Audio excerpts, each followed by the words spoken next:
È da anni che stiamo lavorando dentro e fuori al Consiglio Comunale per costruire un'alternativa alla giunta uscente in questa città. Un'alternativa non basata su posizioni ideologiche, ma basate su temi e contenuti sui quali noi pensiamo di avere una visione diversa.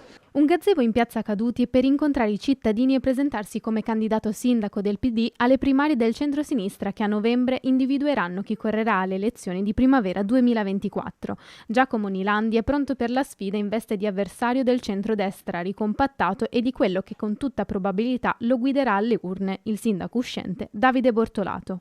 Noi saremo la coalizione che privilegerà il diritto alla casa, il diritto alla salute, i servizi del territorio, l'inclusività delle persone, il fatto di fermare questo scellerato consumo del territorio e il fatto di poter dare ai nostri giovani e ai nostri ragazzi tutti i servizi che gli possono servire per poter scegliere di formare una famiglia qui. A sostenere la sua candidatura anche il segretario provinciale Dem Giovanni Zorzi.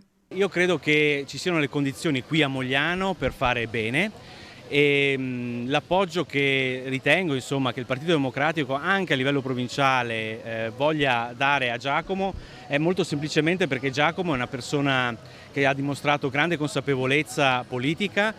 Sotto la sua guida il partito di Mogliano è riuscito a essere protagonista di numerose battaglie sul territorio. 29 anni consigliere comunale, da 2 segretario locale del circolo del partito, progettista sociale, Nilandi lavora per una cooperativa che si occupa di educazione e proprio le persone sono al centro della sua linea politica.